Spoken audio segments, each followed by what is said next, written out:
Donc ici, on va continuer sur l'unité 2. Donc vous écrivez unité 2. Leçon 6-8.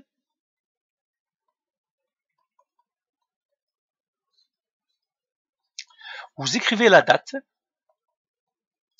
et vous écrivez l'heure. Voilà. Et là, on va voir aujourd'hui la nomenclature. Nomenclature. C'est quoi la nomenclature? C'est comment nommer les éléments, les atomes, c'est-à-dire les molécules. Donc, ça c'est, vous allez faire un grand 1, nommer les molécules. C'est ça la nomenclature. Alors, on va voir quelques exemples. Première chose, on va faire quelques définitions premièrement. Donc, nommer les molécules. Donc, premier type de liaison. Type de liaison. Alors, il y a deux types de liaison. Première chose, on a liaison ionique. Liaison ionique. Alors, la liaison ionique, c'est entre un métal et un non-métal. Donc, liaison ionique entre un métal et un non-métal. Donc, quand il y a un métal et un non-métal, c'est une liaison ionique. Donc, exemple, NaCl. NaCl, ça c'est un métal et un non-métal, c'est le sel de table. Donc, comment vous allez savoir un métal et un non-métal? Il suffit de regarder le tableau périodique. Écoutez, vous devez apprendre jusqu'au 20. Je vous l'avais déjà demandé. Il faut apprendre par cœur tous les éléments parce que c'est ce que vous avez dans le programme jusqu'au 20e, jusqu'au calcium. Alors, par exemple, j'ai le NaCl. Alors, j'ai le Na et j'ai le Cl. Le Na, c'est un métal parce qu'il est à gauche des escaliers. Donc, les escaliers, vous vous rappelez, ce sont les escaliers ici. Donc, il est là à gauche des escaliers. Et le Cl, où est-ce qu'il est? À droite des escaliers. Donc, j'ai un métal et un non-métal. Donc, c'est une liaison ionique. OK? Donc, une liaison ionique, c'est entre un métal et un non-métal. Exemple, NaCl. On dit liaison moléculaire ou bien liaison covalente. Liaison covalente. On l'appelle aussi moléculaire. Moléculaire. Elle, c'est entre un non-métal et un autre non-métal. Entre un non-métal et un autre non-métal. Un non-métal, non-métal. Non-métal, non-métal. Exemple, l'eau. Exemple, H2O. Ah, il y a une chose importante. Je vous ai pas dit peut-être que par oubli, mais attention, l'hydrogène, lui, c'est un non-métal, même s'il est avec les autres ici, parce que lui, il est particulier. L'hydrogène, c'est un non-métal. Même s'il est dans c'est-à-dire il est c'est-à-dire à gauche des escaliers, il est avec les métaux, il n'est pas un métal, c'est un non-métal. L'hydrogène, c'est un non-métal. Et je vous l'avais déjà dit, je vous ai dit que, en fait, les alcalins, ça commence au lithium et autres. L'hydrogène, je vous l'avais déjà dit, c'est une famille à part, et lui, c'est un non-métal. Donc, lui, il compte avec ceux-là. Lui, normalement, il va être ici, mais pour une raison du numéro atomique, il doit être ici, et c'est un non-métal. OK? Alors, si je prends H2O, qu'est-ce que je vois? Eh bien, je vois l'hydrogène et l'oxygène. L'hydrogène, c'est un non-métal. L'oxygène, c'est un non-métal. Eh bien, celui-là, c'est un non-métal. Je donnerai un autre exemple. Des liaisons non-métal, non-métal. Par exemple, NH3. CO2. Tout ça, ce sont des liaisons covalentes. Par exemple, je prends CO2. Si je prends CO2, j'ai le carbone et j'ai l'oxygène. Je regarde le carbone, où est-ce qu'il est? Il est là. C'est un non-métal parce qu'il est à droite des escaliers. Où est-ce qu'il est l'oxygène? Il est là. C'est un non-métal. Donc, c'est une liaison covalente. Dans une liaison covalente, il y a partage d'électrons. Dans une liaison ionique, il y a transfert d'électrons. Pour l'instant, c'est ce que j'aimerais que vous reteniez. Retenez qu'une liaison ionique, c'est entre un métal et un non-métal. Et une liaison covalente, c'est entre les non-métaux. Pour ceux qui se disent, mais métal, métal, ça n'existe pas. Métal, métal. Il n'y a pas de liaison métal, métal.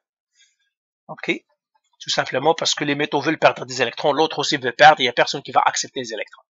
Donc il y a non-métal, métal, ionique, et il y a covalent.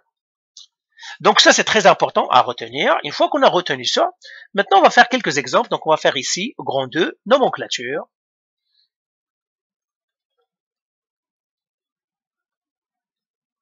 Nomenclature,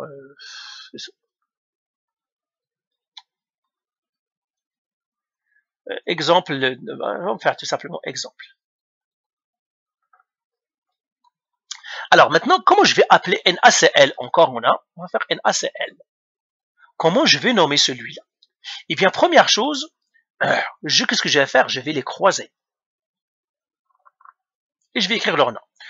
Cl, c'est le chlore. Le Na, c'est le sodium. Eh bien, la règle, qu'est-ce qu'on fait? Une fois qu'on les a croisés, le non-métal, parce que ça c'est Cl, il est là, le premier qui est là, on change le RE en ur. On va dire quoi? Chlorure. Chlorure. Et on va ajouter un 2, ici, sodium. Donc lui, on l'appelle chlorure de sodium. Et c'est une liaison quoi? Ionique. Ionique, donc on les croise, de toute façon on va toujours les croiser, etc. Alors je prends un autre exemple. Prenons un autre exemple, donc vous copiez celui-là, exemple 2, ça c'est exemple 1. Ben, je vais le mettre ici, vous écrivez à côté de lui exemple 1. Maintenant je vais faire un autre exemple, exemple 2.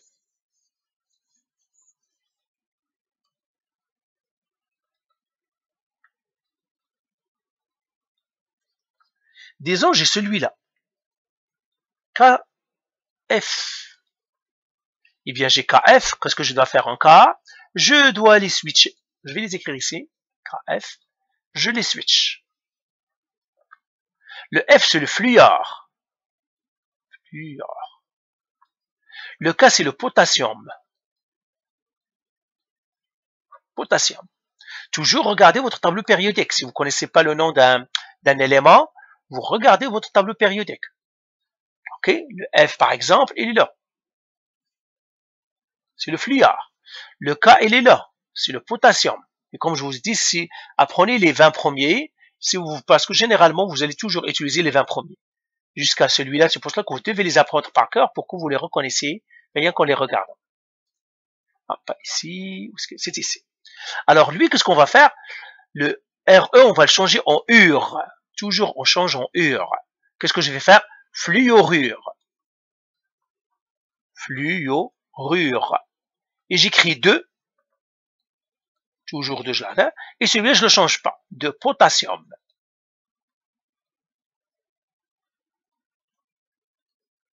De potassium avec un 2S. Alors, prenons maintenant un autre exemple. Je prends celui-là. AlCl3. Je prends celui-là. AlCl3. Même chose, je vais les switcher ici. Lui, c'est l'aluminium. Donc, je mettrai ici aluminium. Et lui, c'est le chlore. Regardez, ici, j'ai ignoré le 3. Pourquoi? Parce que c'est une liaison ionique. J'écris ici ionique. Pourquoi ionique? Parce que j'ai un métal avec un non-métal. Pourquoi c'est un métal? Encore une fois, c'est le tableau périodique. Regardez l'aluminium où est-ce qu'il est. Il est ici, à gauche du escalier. Ok? Et où est-ce que le Cl, il est là? C'est un métal avec un non-métal, donc c'est une liaison ionique. Quand c'est une liaison ionique, on ignore les chiffres qui sont là. Ceux-là, je l'oublie. Et là, qu'est-ce que je vais faire? Le chlore ici, je vais changer en ur. Et je dis chlorure d'aluminium. D'aluminium.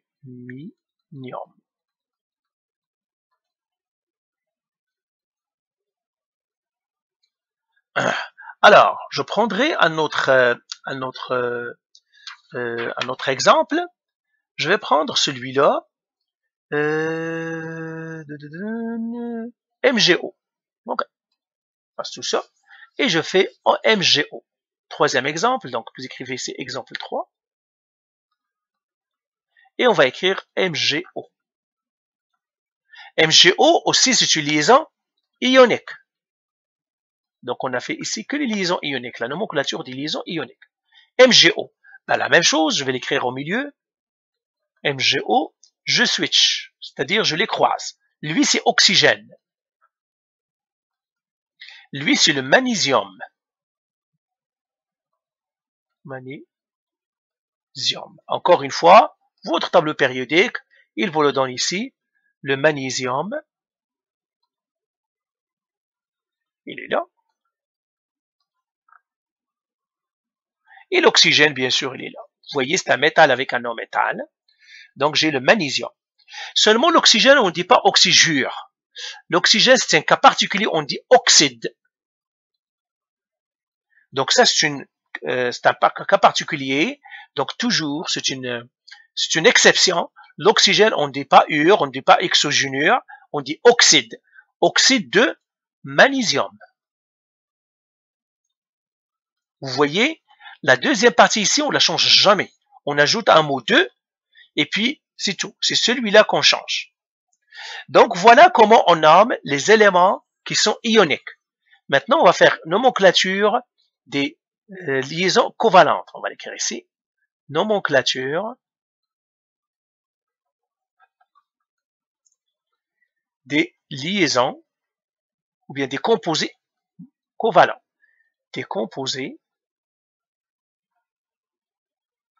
covalents. Covalents ou bien moléculaires. Moléculaires. OK? Alors, prenons maintenant quelques exemples. Alors, je vais prendre celui-là. Je prendrai par exemple CO.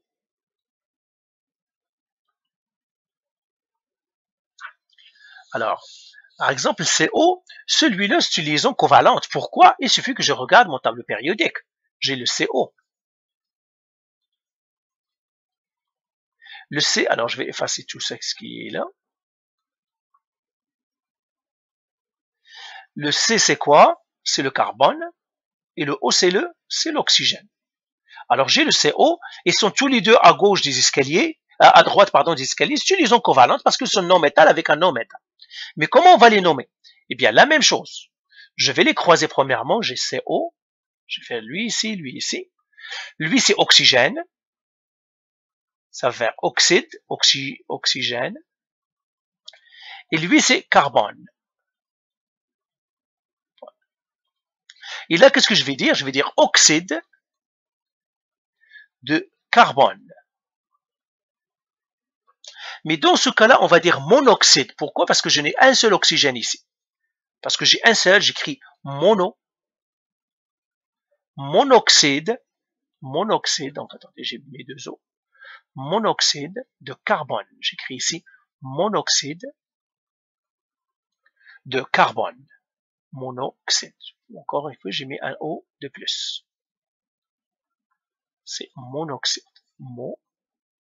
Monoxyde de carbone.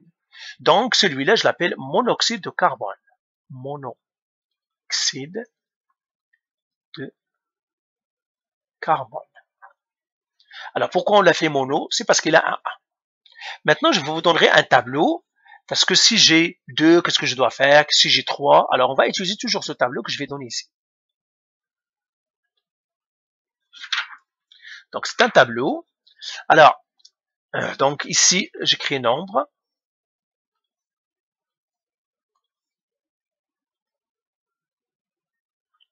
Et ici, c'est préfixe. Donc, quand j'ai 1, c'est mono. Quand j'ai 2, c'est bi, ou bien di. Bi. Parfois, on utilise aussi di. Si c'est 3, c'est tri. Si j'ai 4, c'est tera. Pardon, tétra. Si j'ai 5, c'est penta. Si j'ai 6, c'est hexa. C'est comme hexagone, pentagone, etc. Si j'ai 7, c'est hepta. Si j'ai 8, c'est octa. Si j'ai 9, c'est nona. Et si j'ai 10, c'est déca. Donc, écrivez ça. Vous devez retenir jusqu'au 6e ou hexa. Octa aussi, on a le octa. Okay, mais c'est un tableau que vous devez un petit peu retenir. Donc là, on les a ici, c'est penta. OK? Donc, on a fait le premier exemple. C'est pour ça qu'on l'appelle monooxyde de carbone, parce que je n'ai qu'un seul oxygène ici. Maintenant, je vais prendre un autre exemple. Je vais prendre N2O5. N2O5. Alors, la même chose, j'écris N2O5. Je vais les switcher ici. Ça, c'est oxygène. Donc, oxygène, c'est oxyde. Mais combien j'ai d'oxygène? J'en ai 5. Donc, je dois faire penta. Donc, je vais faire penta, oxyde. 2. Le N, c'est l'azote. Mais combien j'ai d'azote? J'en ai 2. Donc, je ferai bi. Donc, la formule, maintenant, le nom de N2O5, en fait, c'est pentaxide,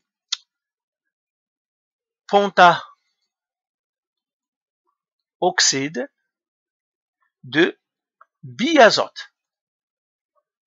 Ou bien diazote. Donc, pentaoxyde de biazote. Alors, prenons un autre exemple maintenant. Alors, je vais effacer celui-là pour avoir un peu d'espace. Disons maintenant que j'ai celui-là ici, PCl3. Encore une fois, c'est une liaison covalente parce que j'ai les métaux non-métal et non-métal. Eh bien, je vais faire PCl3. Je les switch ici. Ça, c'est le chlore. Mais le chlore, on va le faire chlorure. Toujours, on doit utiliser le ure quand on va les switcher. Ça, c'est le phosphore. Phosphore. Mais ici, je dois regarder combien j'ai de chlore. J'en ai 3, donc j'écris trichlorure de phosphore. Lui, je ne dois pas être de monophosphore, non. Le mono, on l'écrit tout simplement si on a au début, mais si on est au milieu, on l'écrit pas. Trichlorure de phosphore. Alors lui, ça s'appelle trichlorure de phosphore. Trichlorure de phosphore.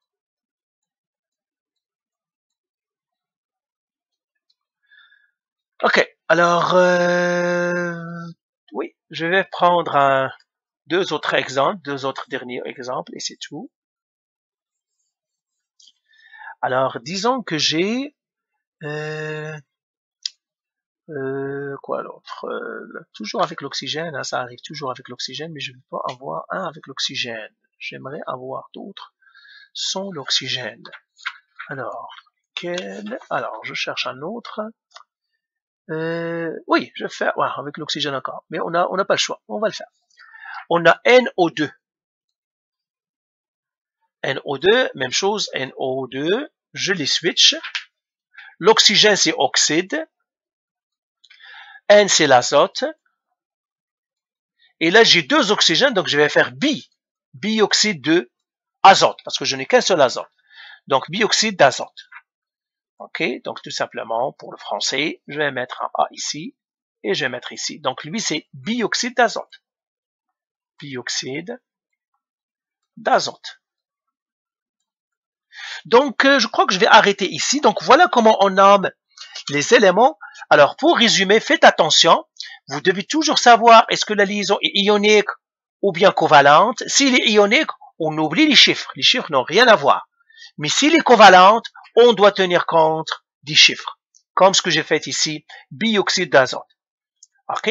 Mais si j'ai par exemple, on les a fait, regardez avec les ioniques. Avec les ioniques, on ne prend pas les chiffres. Les chiffres, on les oublie. C'est seulement avec les covalentes. J'espère que je suis très clair là-dedans.